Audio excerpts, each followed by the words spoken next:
वो सहेली आ गई थी, दुखरा रो रही थी, सहेली चली गई।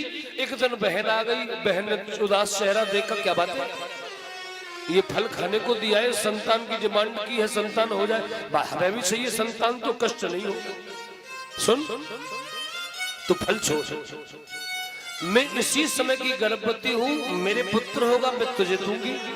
कितना विश्वास है। क्या कोई स्त्री आज ये दावा कर सकती है कि मुझे जो गर्भ है वो समय आने पर पुत्र ही होगा? है दावा किसी के पास?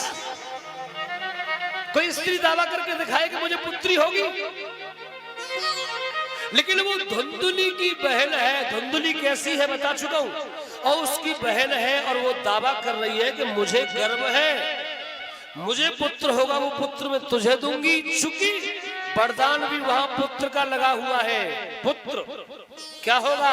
ये फल खिला देना, तेरी स्त्री को निर्मल पुत्र पैदा होगा। तेन पुत्रोत निर्मल, पुत्र निर्मल पुत्र पैदा होगा। और यहाँ उसने दावा कर दिया कि मुझे जो पुत्र होगा मैं तुझे दे दूंगी। मेरा पति ना कुछ लोभी है, उसे कुछ पैसे दे दे। धुंधुली ने कहा पैसा चेक ले जाए, मैं अभी तेरे नाम चेक, ब्लैंक चेक नाम कर देती। सुन पुत्र मुझे देगी ना? हाँ, कि तब तक कि तू अपने पेट पर कपड़ा बांध, कभी कभी छोटा तकिया, फिर उससे बड़ा, ऐसे ऐसे रहे ना। अपने पति को अंदर आने से रोक दे। सहेली चली गई, धुंधुली ने अपने पति को गेट पर ही रोक दिया, अंदर आना मना है। पत्नी गर्भवती चले आते मुंह उठा के, और ऐसी स्थिति में पत्नी की डांट भी मीठी लगती है, अच्छी लगती है। आत्मदेव से हाथे मेरे पुत्र होगा, मेरे पुत्र होगा। अच्छा 3 महीने बीते थे कि वो फल दिखाई देंगे। हे भगवान क्या करूं? सहेली को तुरंत बुलाया, ये फल है।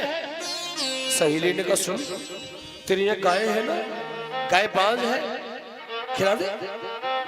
उस गाय को वो फल दे दिया। अब समय गुजर रहा है, समय आने पर उस सहेली को पुत्र हुआ। सहेली चुपचाप उस पुत्र को अपनी उस सहेली धुंधुली के यहाँ पहुंचा। अरे सुनया, मेरे पुत्र हुआ है, कोई परेशानी नहीं हुई, कोई टेंशन नहीं हुई, आराम से हो गया, कोई दिक्कत नहीं हुई। बस समस्या है तो क्या, दूध नहीं है तो मेरी सहेली, मेरी बहन के हुआ था, वो मर गया, उसको बुला लूं, दूध पिला देगी। हाँ बुला लो। यहाँ आत्मदेव ने बड़ा सुंदर उत्सव मनाया, बड़ा सुंदर बाजे बजे और बड़े नाच हुए, बड़ा दान दिया।